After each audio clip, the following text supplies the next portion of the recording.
Welcome, everyone. My name is Karen Keene, and I am the National President of the Ladies Ancient Order of Hibernians. Currently, I'm in Albany, New York. I want to welcome you to the next installment of our Embracing Our Heritage series that is brought to you by the grant given to us from the Government of Ireland, the Immigrant Support Program. And at this point, I would like to introduce to you our facilitator for this wonderful webinar, the State Vice President of Colorado, Nan Alonso. Nan? Thank you, Karen. Hello, everyone, and welcome to today's webinar. We're thrilled to have Dr. Jim Walsh, Associate Professor at the University of Colorado, Denver, whose expertise is in labor and immigration, history and politics, among other things. I first heard about Leadville and Jim's research on the Irish in Leadville through the Irish Network of Colorado. My husband and I made the trip up to Leadville, which is at 10,200 feet, last September for the dedication of the phase 1 of the Irish Miners Memorial that Jim and the Irish Network of Colorado have facilitated to see what it was all about. I was so impressed with the history of these unmarked graves that he's going to discuss today. I've invited him here today to share the Irish miners' story with us all. Take it away, Jim. Thank you, Nan, and thanks for that introduction. Thank you to everyone in the LAOH for this invitation. It's wonderful to be here, and I'm looking forward to this presentation and then maybe some questions at the end. I'll just start by saying that this is work that I started 20 years ago. It was part of my PhD dissertation. I thought I would work for a couple of years on it and be finished with it and move on to something else. But it became my life's work, and you'll understand why that is at the end of the presentation, I hope. So yeah, I'm a professor in the political science department at the University of Colorado, Denver, and this is a presentation about. It's really about an Irish immigrant community in a town called Leadville. Leadville, Colorado is an old silver mining town that it's the highest incorporated town in North America, 10,200 feet. So imagine people coming from sea level in Ireland and making their way to 10,200 feet and living through the winters up there, which are very harsh. And that's one of the reasons why life was not what people expected it would be. So go ahead and jump to the first slide, and we'll get going here. This is just an example of the names that will appear on the memorial. Sort of what the records reveal, what it looks like, and you can see just from this small sample that in this particular cemetery, there's many children. The people will be memorializing about 1,400 names in the old Catholic. This is a pauper cemetery. Are half of them, about 46% of them, I believe, are children, are 12 or younger. And the average age of the people buried in these sunken graves is 23. So I have a team of students that have been working on this, and we're still trying to unravel that knot and really understand what was happening up there in Leadville. So Leadville became the site of perhaps the largest silver boom in North American history. The pot beginning in about 1877 population of Leadville went from a few hundred gold miners when the silver was discovered to up close to 40,000 in the span of about 3 years. So the largest ethnic group of the entire population was the Irish. There were over 3,000 Irish-born people in Leadville at any given time in the early 1880s in the surrounding mining regions. So this was an enormous Irish immigrant community, and one that was largely hasn't been researched until now, hasn't really been looked at. The reason for that is that it was a very temporary boom, a 15-year period before the silver market crashed and the town declined and the Irish dispersed. And so that 15-year boom period from about 1878 to the early 1890s, the mid 1890s, has really been forgotten to history. And this cemetery is a living, we think about the dead when we think about cemeteries, but this cemetery is more about the living than it is about the dead. This cemetery is a living reminder to Irish Americans and to people everywhere of all backgrounds about the difficulties of industrial labor in the 19th century for immigrant workers. So go ahead and let's take a look at some of the images. This is what the pauper cemetery looks like. So if you go to Evergreen Cemetery in Leadville and make your way to the back of the cemetery, you'll find eventually the pauper section. To tell you a little bit about what this massive silver boom was like, there were more people buried in the pauper section than there are in the regular section. And so this town attracted people, working class people, immigrant friends, people from all over the world, many of whom were in desperate situations, with a sense of opportunity, a sense of hope. But life at 10,200 feet was incredibly harsh. And we'll discuss that in a minute. So go ahead to the next one. It's just some other images. I want you to feel like you understand what this terrain looks like. Remember, this was cleared when these burials took place. There weren't any trees. The trees were all cleared. So the trees have since grown up around the graves, which I think is quite beautiful and lovely when you visit, because it adds a nice element. The wind is often kind of flowing through the trees.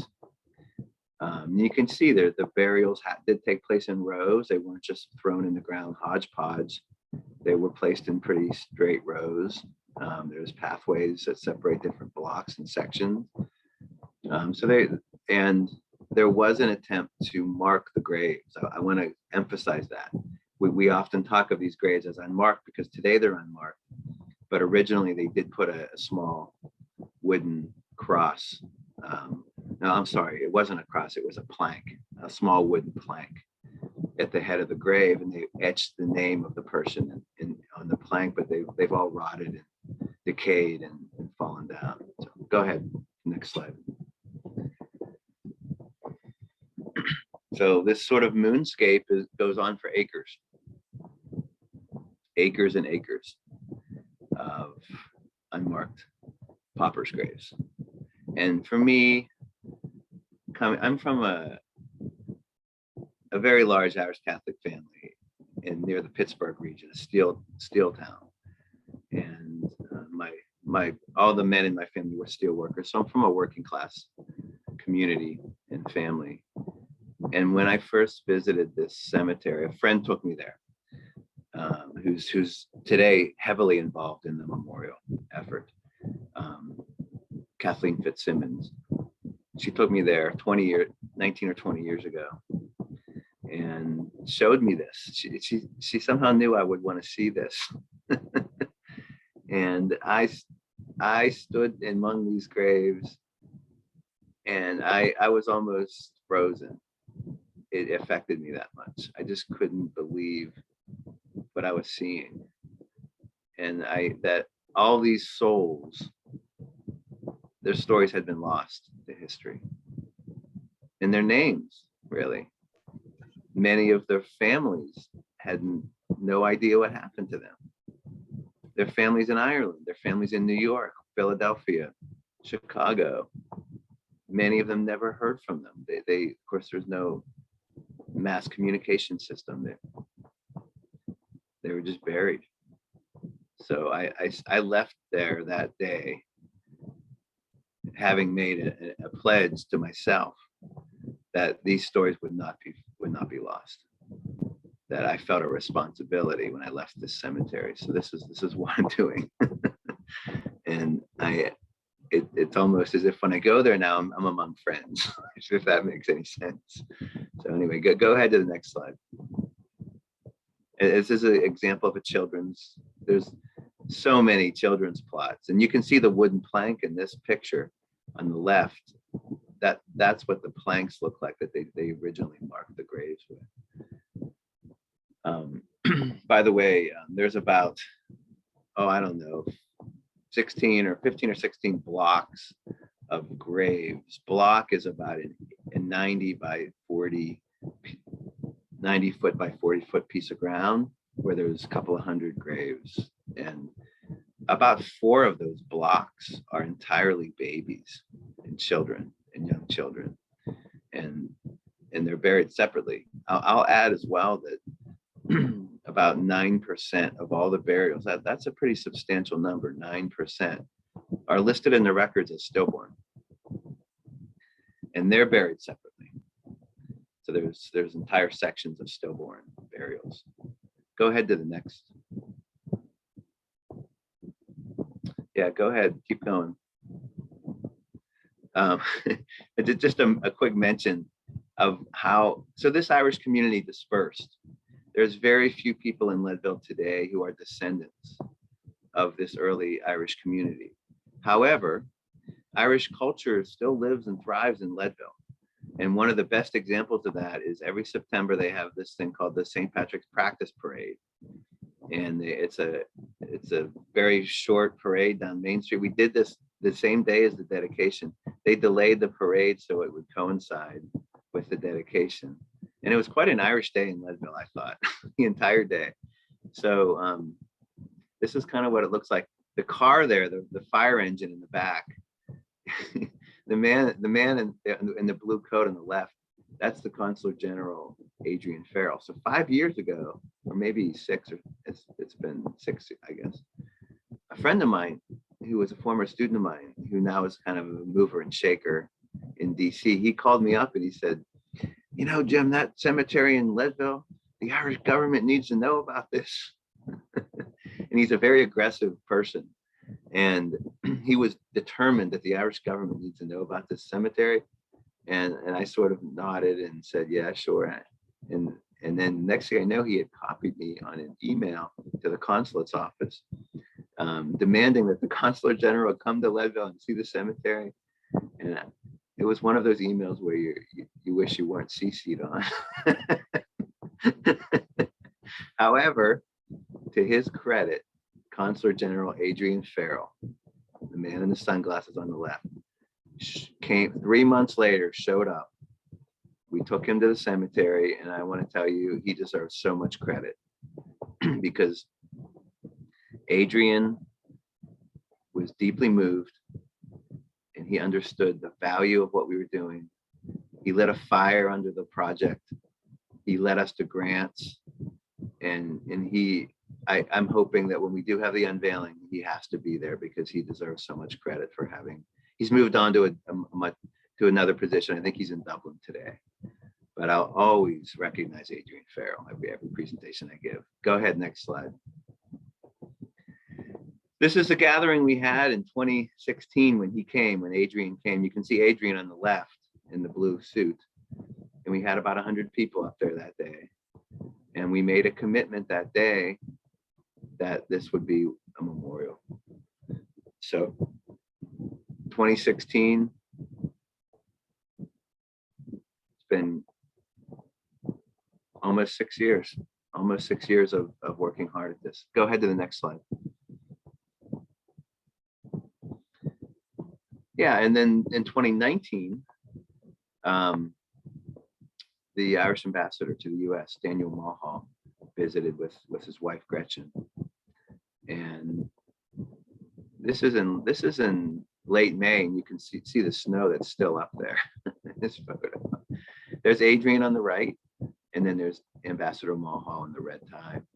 It was quite a thrill to show him this cemetery because he has a deep knowledge of Irish immigrant history, but he had really didn't have any idea about the Irish in the Rocky Mountain region, and of course it has been sort of a missing piece to the much larger narrative of Irish America, is what was happening in the Rocky Mountain West. And so this is some members of the Irish Network, some friends in Leadville, the mayor of Leadville in the middle in the yellow tie. So this was in 2019.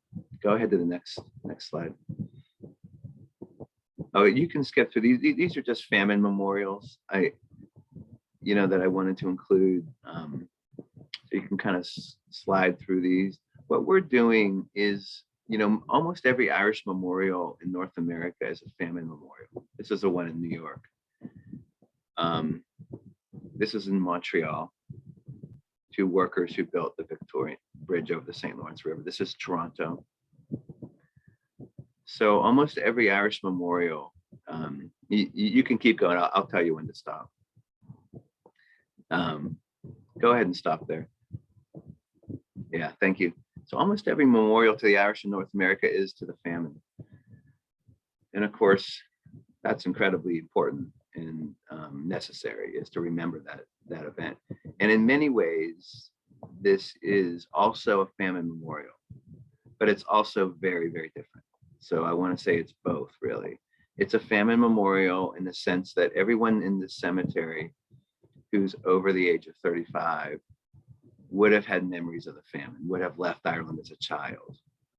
Maybe they were a famine orphan. And so there are hundreds of people buried in the cemetery who have had memories of the famine. It's not a famine memorial, however, in the sense that its purpose is not to commemorate the victims of the famine. The purpose of this memorial is to commemorate victims of a different tragedy, of a different war, the war of industrial labor. And anyone that's, I want to say this important piece to this whole puzzle, kind of to address Irish America. Irish America today is so diverse and so vast and so complex. So it's hard to even say what Irish America is. But most Irish Americans today, by any indicator, are quite comfortable. Irish Americans today, economically, in terms of education, quite comfortable. However, the vast majority of Irish Americans are only a few generations removed from a very difficult working class existence. So think about that. You have an ethnic group in this country that's very successful and very comfortable today. And yet we're only 2 or 3 generations removed from a lot of struggle and suffering.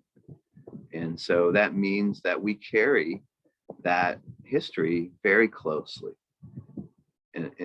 inside of us. And so this memorial is a living reminder to Irish Americans of the toll of industrial labor and among our ancestors. And let's face it, most Irish immigrants work the hardest jobs. Railroad workers, canal diggers, miners, for women, domestic workers, the hardest jobs. And so this is a memorial to that part of our narrative that's been really lost and sort of forgotten. And so I believe that even though this is about Leadville and it's about Colorado, it goes way beyond Leadville and it goes way beyond the borders of Colorado. It's a much, much larger story. And I think that's why it's caught fire. It's also about, as this ribbon kind of points out, the role the Irish played in the labor movement, which was incredibly important. The Irish were at the backbone of the early labor movement, fighting for an 8-hour workday, fighting against child labor laws, fighting for a decent wage and safety on the job, the right to go to a silver mine or a coal mine and know that you're somewhat safe, that basic thing. So twice in Leadville, Irish miners led massive strikes. Massive strike. The first was in 1880, led by a young Dublin-born Irishman named Michael Mooney. He was only 28 years old. And 5,000 miners walked out of the mines in one day.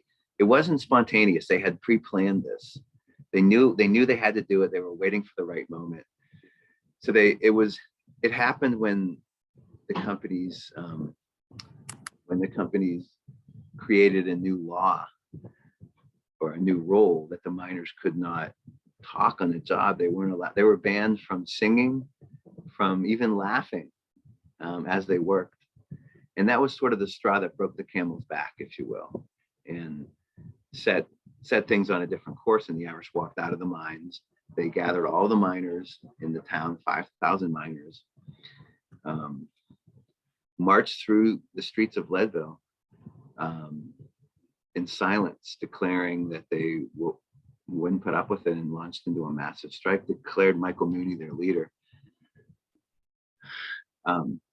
The business community then leaned on the governor to declare martial law, which he did, and sent the National Guard to Leadville.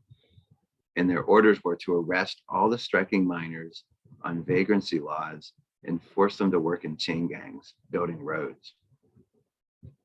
So here you had Irish immigrants who were what they were asking for was a raise to $4 a day. Their wage was $3 a day. They're asking for an 8-hour workday, and they were asking for the right to talk on the job. and they were met with bayonets. And so the strike was crushed after 3 weeks, but it really set the foundation for the labor movement in Colorado. And I dress up as Michael Mooney now. He's become a key part of my presentation. Go ahead to the next slide. This is me in the St. Patrick's practice parade on the right, dressed as Michael Mooney. I keep his story alive. And I'll tell you something, I became so kind of obsessed with his story that I decided I wanted to contact his descendants. I wanted to know if they knew his story. And a genealogist jumped on it when I gave a presentation to a genealogy society. She thought was so excited. So she found his only living grandchild, Marilyn Mooney. She's 94. And I'm in touch with Marilyn now. And my suspicions were confirmed when I spoke with her. The family doesn't know anything about the story. All they know is he was a miner. So they are now part of this story as well. And this is indicative of the Irish climbing the social ladder. The higher the Irish climb, the second, third, fourth generations, the higher on the social ladder they climb, the more distant they were from this industrial labor part of the story. So anyway, next slide. Here he is, Michael. This is the only photo ever taken of him. I'm now presenting him a historical monologue, a theatrical monologue of Michael Mooney for the Chautauqua program, which is an upstate New York living history theater program. So he's now also, his story is also preserved through the arts. Go ahead to the next slide. This is an old photo of Irish miners. This is not in Leadville, it's in Victor, which is many of the Leadville Irish moved to Victor in Cripple Creek after Leadville declined. So the Victor and Cripple Creek Irish were really the Leadville Irish. And this is a photo of striking miners in 1894. You can kind of get a sense of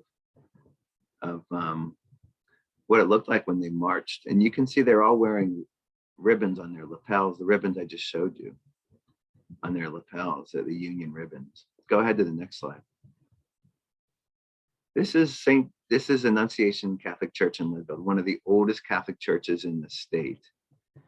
This construction on this church started in 1879.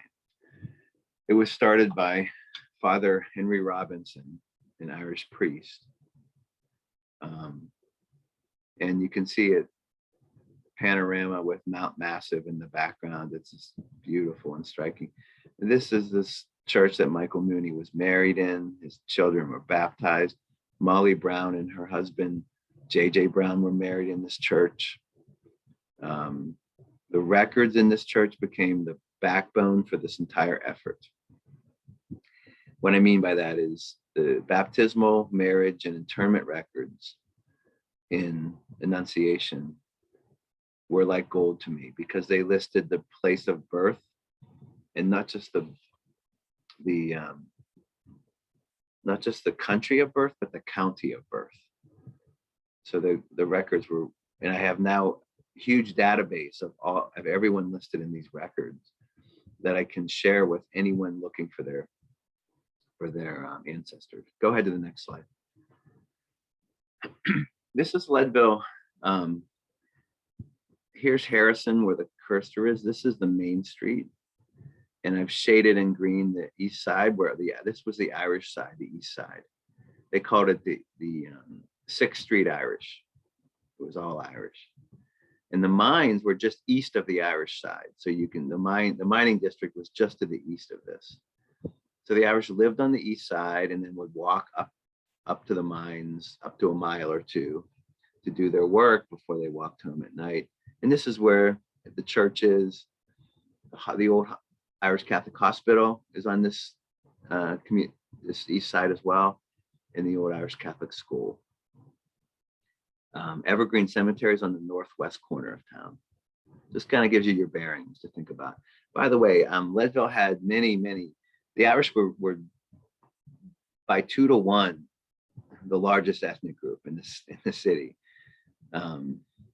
There were large Cornish communities, Welsh, Scottish, Scandinavians. There was a Finn town at Swede Hill. So this was a kind of a multi-ethnic, but mostly Northern and Western Europeans. Eastern and Southern Europeans were largely in the coal mines. Colorado mines had a kind of segregation. The hard rock mines were largely Northern and Western European, and the coal mines were Southern and Eastern European around the turn of the century. Go ahead to the next slide. This just gives you a little bit of an idea of the male to female ratio. You can see that for first generation, it was 8 to 2 or 4 to 1, and also about the same for second generation, and a fairly even number of first versus second generation Irish. You can see that overwhelmingly a male population. It'd be about 4 to 1 men to women. Go ahead to the next slide. Again, the Irish were by far the largest ethnic group, even larger than what this chart shows, because many of these Canadians were Irish Canadians. So that meant that the Irish community was even larger than what's depicted here. And you can see that the Irish were also the most working class. 62% of all Irish men worked in the mines, and that was higher than any other ethnic group. So the Irish were not only the largest, but they were the most working class of all these ethnic groups, which meant they were the most desperate. They were the poorest. They were the bottom of the social ladder in Leadville. Go ahead to the next slide. I got this idea from some other academic papers that I found in my research, is a surname search and what I discovered in my research from the Annunciation records is that quite a large percentage of the Leadville Irish came from County Cork. And as I did my research, it occurred to me that they were coming from a copper mining region in the Bear Peninsula, near a town called Allihies, on the tip of the Bear Peninsula. And so I found records for the most common surnames in the Bear Peninsula and compared those to the most common surnames from the Leadville City Directory and the 1880 federal census. And you can see that it's pretty darn close, in that these are West Cork names, and that helped solidify for me this connection to Allihies. And so anyway, go ahead to the next slide.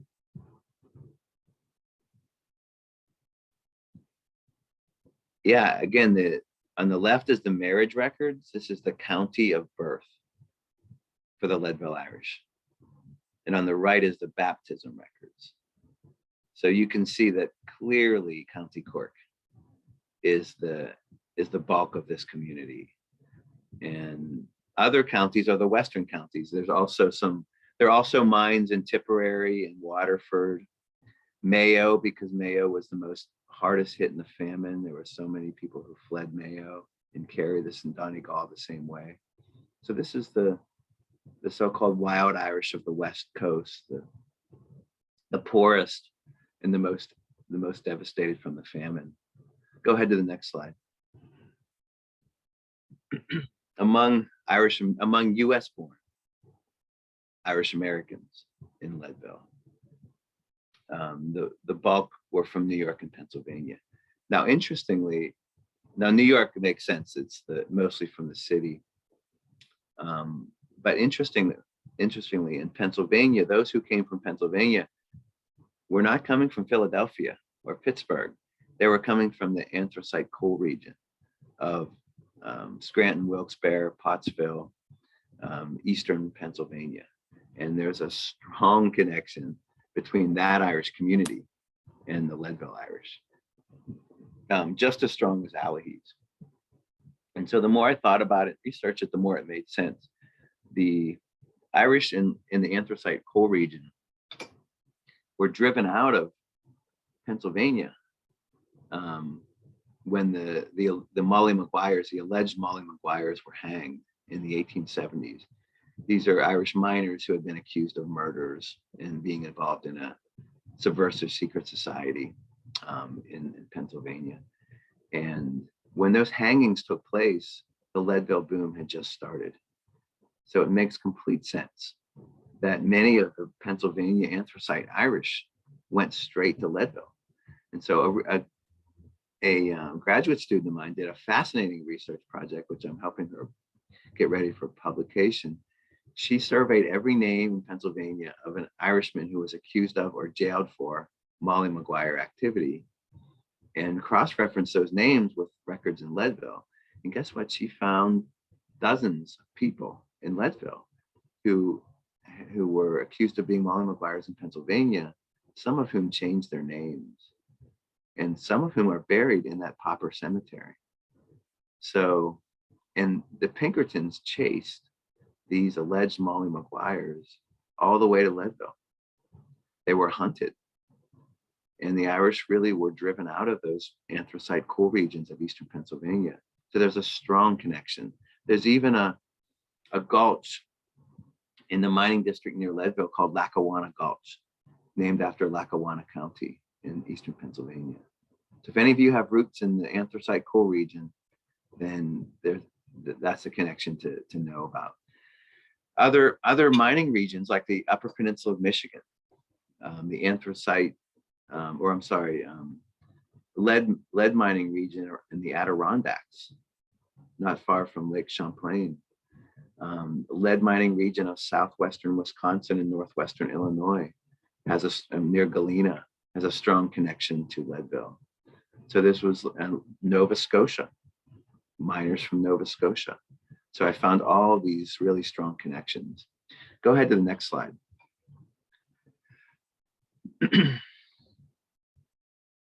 Just to give you an idea of what the occupations look like for the Leadville Irish, you can see on the left is the men. Overwhelmingly, it's miners and laborers. You can see this is almost entirely manual labor, blue collar, almost entirely. And for women, women who were married were always listed as keeping house, and weren't, earning a wage was not open to women at that time. It was something women were barred from. And for married women, and for single women, it was really domestic work and working as laundresses, working in boarding houses. So you can see that very limited opportunities to earn a wage open for even single women at that time. Next slide. And for second generation, it's very similar. Although for the men, you can see that there's now some clerks and some engineers. So we're beginning to see the signs of a professional class starting in the second generation. And for women, there are school teachers. So you're beginning to see signs of a professional class for women as well. Go ahead to the next one. That's a photo of some women working as in laundries. By the way, the tensions between Irish and Chinese immigrants in the West were legendary, and in many cases led to pretty severe violence. And one of the reasons for those tensions was because Chinese men and Irish women dominated the laundry business and were in direct competition with each other. So Irish women were trying to get their feet planted with laundry businesses, and Chinese men were trying to get their feet planted in laundry businesses, and they were butting heads. So that was one reason. Another reason was competition in the mines and competition for railroad work. And so that led to a kind of a ratcheting up of tensions between those two immigrants. Both are immigrant communities struggling and scratching and clawing for respect. Go ahead to the next one. Here's a photo of some Irish domestics, Bridgets as they were called.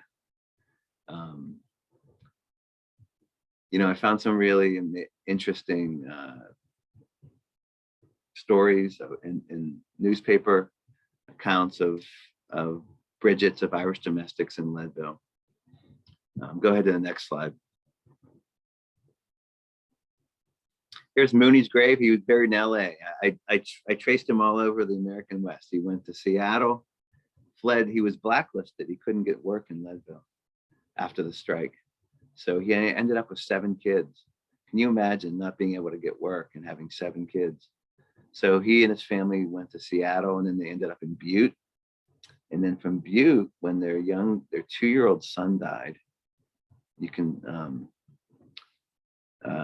they went to LA. And they that's where they all died, in LA.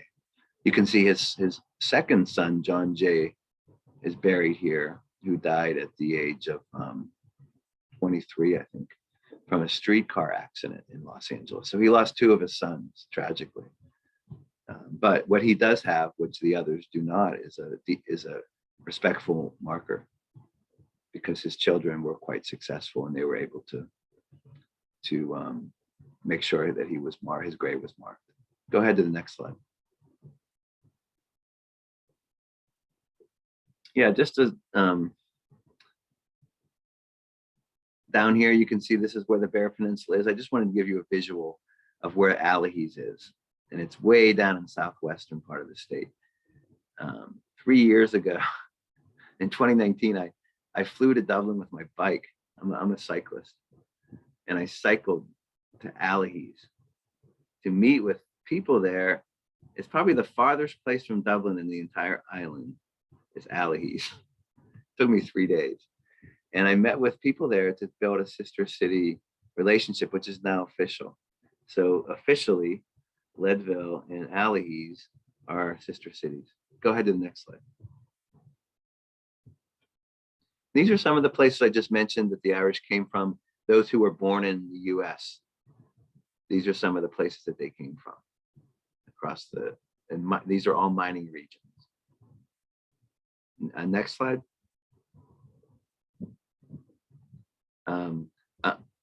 I'll briefly mention something here, and you can't see it because it's so small, but buried in the 1880 federal census, I found in a boarding house.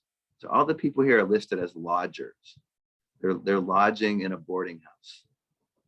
And in the midst of all these men lodging in a boarding house was a 19-year-old female named Helen Donovan, lodging with them and listed as a minor. And so this is extraordinary, because not only were women barred from working in mines, but they were banned from even being in the mines or close to the mines. It was considered bad luck.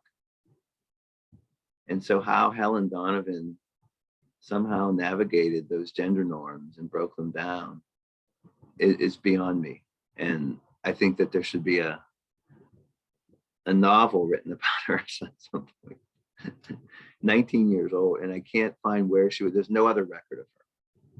I don't know if she might be buried in those unmarked graves, but she's not listed among the records. So I just don't know what happened to her.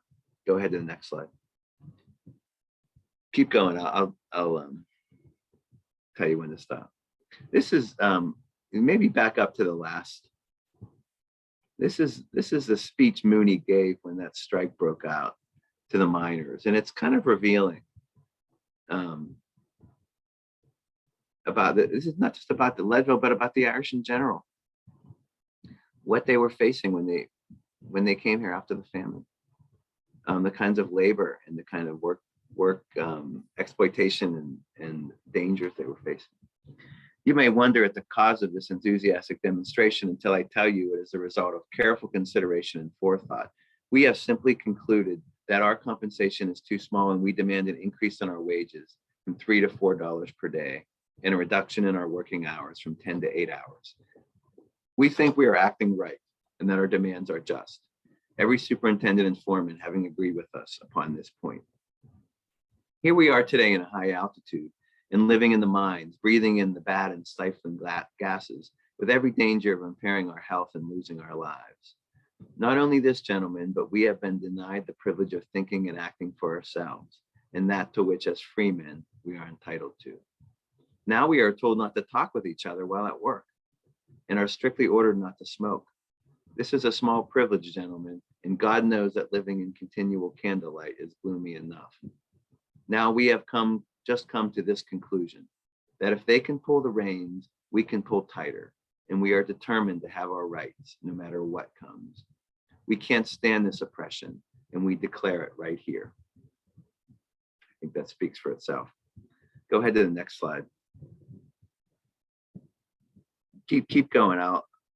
I might my favorite quote. Jump back to that last one if you don't mind. Thanks. This quote, I think, doesn't just speak for Mooney, doesn't just speak for the Leadville Irish miners. This quote speaks to immigrant communities throughout American history, doesn't it? Fighting and struggling for basic respect. You know, and we may not have the whole flag, but by God, we have a corner. Go ahead to the next slide. And this is a little bit of an insight into the attitudes toward the Irish. When they struck, the Colorado newspapers talk about fake news. We talk a lot today about fake news. Well, when these Irish strikes happened, the Colorado newspapers, the sensational headlines, the Molly Maguires, the Rocky Mountain News, the headline was the Molly Maguires have taken control of Colorado. And remember, calling someone a Molly Maguire at that time is akin to calling them a terrorist. And remember, these miners had not committed a single act of violence, not a single act of violence. And the Leadville Herald says the Molly Maguires must find a reservation outside of Colorado. Leadville drove the Chinese out, but admits Molly Maguires. That discrimination was a bad one. And that's a reference to the fact that Chinese were banned from living in Leadville, but they let the Irish in.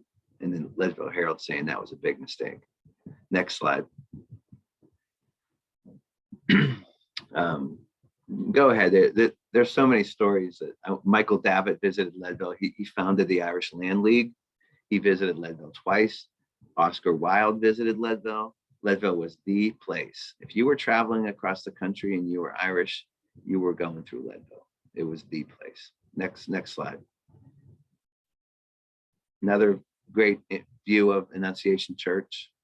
Keep going. And this is the old St. Vincent Hospital. This is the second version of St. Vincent Hospital, built about 1900. It still stands. For a couple of decades, it was abandoned. Windows were broken. It's got this iron gate around it. It was the creepiest, most haunted looking building you could ever imagine. it's been converted into condominiums.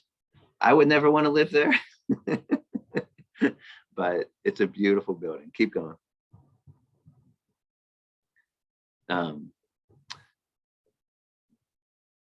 This is just a newspaper reference to people trying to steal the land. They called it lot jumping.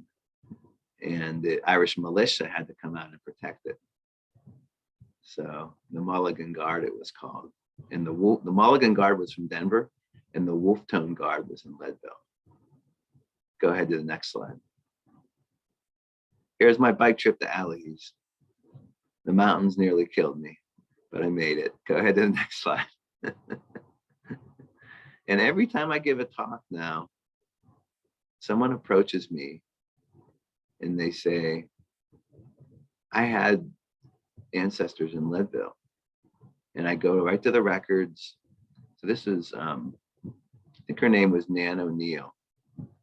Or I'm sorry, O'Rourke, Nan O'Rourke. And she told me that her great aunt and uncle were twins, and they died as children in Leadville, and she doesn't know where they're buried. So I went right to the records. I was so excited. I went to the O'Rourke's, and they weren't there. So I turned to her and I said, I'm sorry. And then I thought, you know what? Maybe they dropped the O. So I went to the Rourke's, I went to the R's, and we found them. We found her twin great aunt and uncle. They were only one.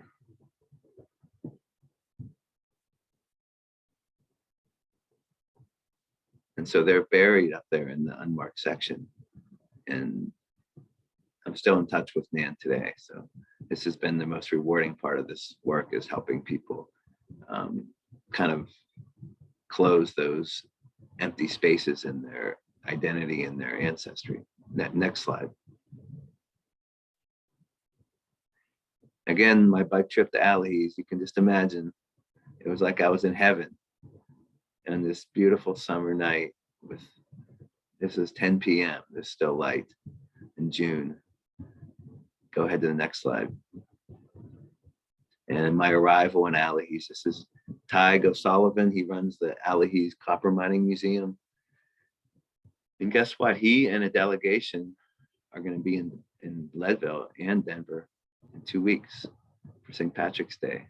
So we're having a gathering. Hey, everyone, listen, everyone out there in Denver, on Monday, March 21st, we're having a gathering at 6 p.m. in the Celtic on Market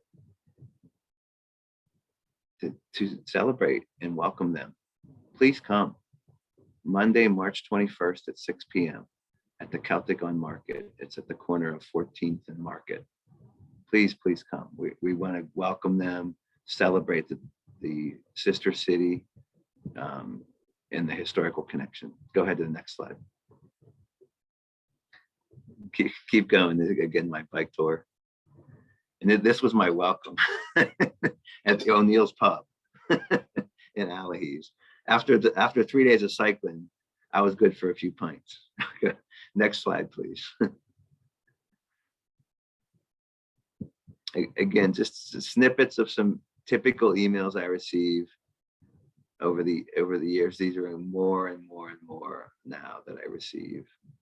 And I'm always happy to dive into the records and do what I can to find information for people. Next slide, please.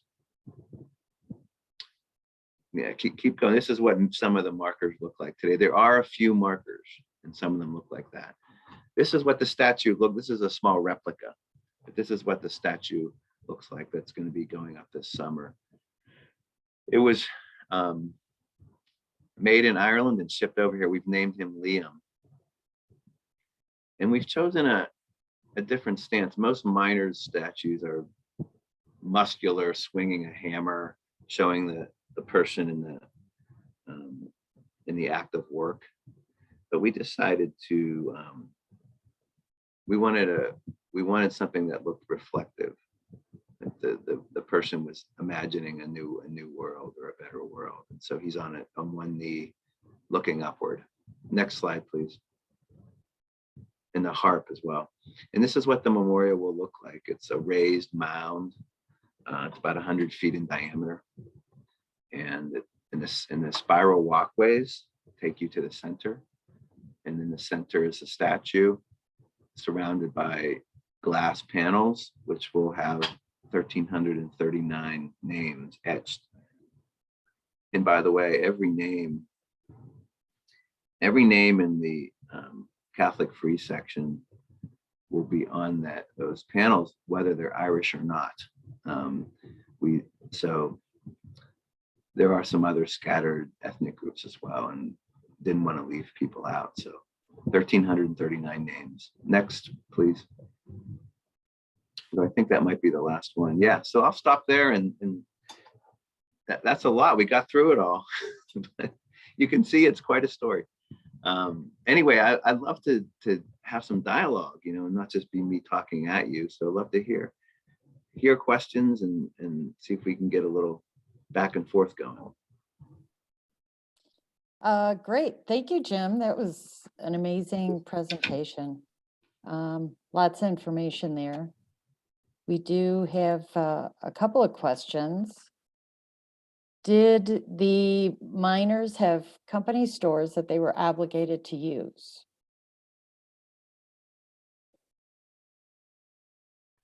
Yeah, so not necessarily.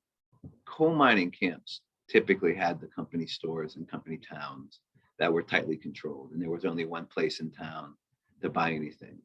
But for hard rock camps, it was more a traditional town where there were multiple businesses where the miners could use their could spend their wages. All right, and we have another question. Just wondering if Molly Brown, who I believe lived in Leadville, knew about these graves or if she helped Irish workers at that time.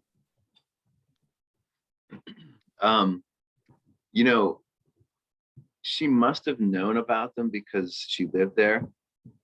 The people buried there were buried between about 1879 and 1890, the vast majority of them. So the 1880s, and that covers the period that she lived there. So she must have known about the graves, but of course, it's not a mass grave. It's not like they were sort of throwing bodies in the ground on top of each other, although we have found several graves where there's two people listed as being in the same lot, the same grave number. So we're trying to figure that out. So she must have known about it. She did sort of speak out for workers' rights. She was very much an advocate for workers' rights, and she understood the strikes and the importance of forming a union. But at that time, I think it would have been much more difficult to see this grave in the way that we see it today, this cemetery in the way that we see it today. Today, we can go there and immediately be moved by how it speaks to us in terms of the social class and privilege and immigration and labor, and all these issues jump out at us. But back then, it would have been much more difficult, I think, to make that connection. But yeah, Molly, I'll say this too. The Denver Irish really are deeply connected to the Leadville Irish, because when Leadville declined, most of them went to Denver. And so most of the parishes in Denver, the old Catholic parishes, Sacred Heart on Larimer, Annunciation was built by Father Robinson. And it looks exactly the same architecture as Annunciation in Leadville. Started by the same priest, St. Leo's and Auraria campus, the Immaculate Cathedral, St. Patrick's Mission Church. All of these parishes have their roots and connections to the Leadville Irish, including Regis University, Sisters of Loretto, Mount St. Vincent's Orphanage. All these institutions that are the early fabric of Colorado, of the Leadville Irish, Denver Irish, really have their roots in Leadville. So that's important to keep in mind. That's great. I have another question here. Why did so many come from County Barra in Cork originally? You're on mute, Jim. Sorry. Yeah, so good question. So the copper mines near Allihies declined drastically in around the 1860s. And so people started to flee that region and miners had to find work elsewhere. There's also a smaller scale famine in the 1870s. Sometimes historians refer to it as a mini famine in that region of West Cork that led to a mass exodus. And so people are pouring out of that region in Leadville. The silver of Leadville is very promising. In every mining community in Europe and North America, people are talking about Leadville because it's considered such a promising mining region. So that connection was sort of the timing of it was important because, but imagine showing up in New York thinking you've made it, and then you have 2 or 3 days by train, and then you have to take another train up to the Fairplay area, and then you have to go over Mosquito Pass to get to Leadville. This is a 13,000-foot pass that many of the horses fell over down the cliff as they walked over these very harrowing trail. And they say in the summer you could smell the rotting horse carcasses that had slipped and fell down the ravine of Mosquito Pass. So these folks could never have imagined what they were getting themselves into. And we found in Leadville some of the answers to why they died so young. Remember, the average age was 23. Part of that is the harsh winters. Part of that was epidemics. My students discovered a couple of scarlet fever epidemics and I think it was cholera epidemic that raged through the community that accounted for some of the deaths, mining accidents, and just poverty. These people were poor, and they lived, very meager existence in kind of a wooden shack at 10,000 feet. So you can imagine just getting through the winter was very, very difficult. So we're still trying to understand why they died as young as they did. But even among those not in the pauper section, the average age of death of the Annunciation Parish records, the average age of death overall is 32. So it's not much better for the general, Catholic population. Anyway, I often tell my students, that the average life expectancy of a miner in Leadville at that time would have been, in their 30s. And it's kind of hard for young students to wrap their heads around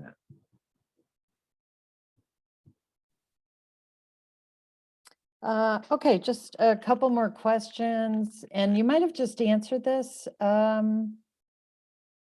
Lots of Leadville Irish ended up at Annunciation Parish north of downtown Denver. Have those archives been explored?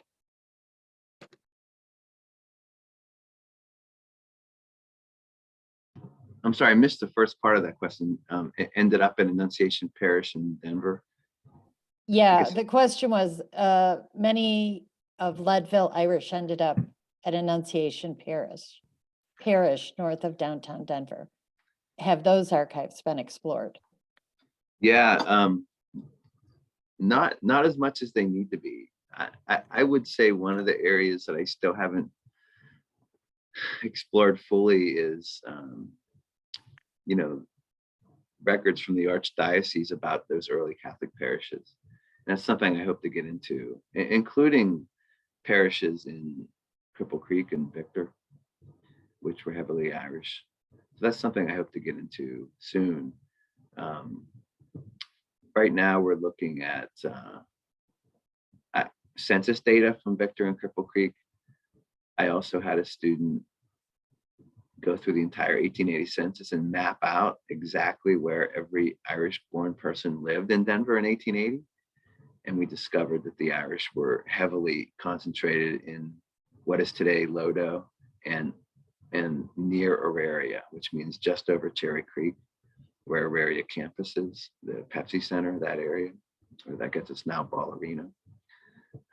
In Lodo, that was the most heavily Irish part of Denver in the 1880s. And we're going to do the same kind of data collection for 1900 census and see how the Irish second generation migrated into places like Capitol Hill. There was a migration to more quote unquote respectable parts of town. Thank you. And I have two more questions here. Let me check the, someone's asking who was the sculptor for the memorial? Oh my gosh. Terry, I'm forgetting his last name. I apologize, Terry, wherever you are.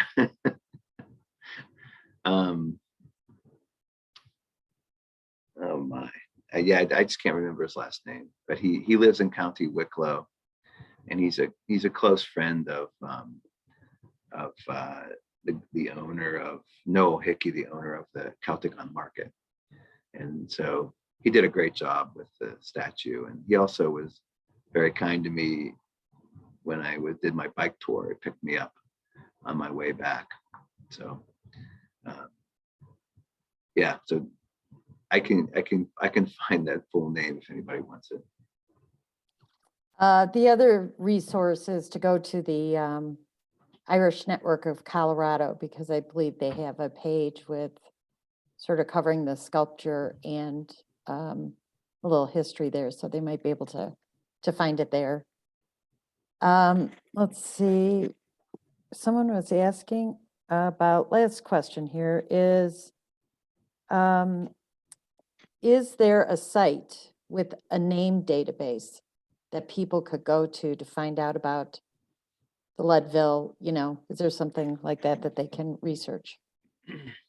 It doesn't exist yet right now, but my students are putting together a website which will have the Annunciation Parish records and the cemetery records and maybe some other sources on that website. So maybe over the summer that will be up, and it's intended to be for descendants of the Leadville Irish who want to know more and want to really dig into their ancestral story. Okay, that's wonderful. I don't think I see any other questions here. If Marilyn, do you have anything else you want to talk about, or?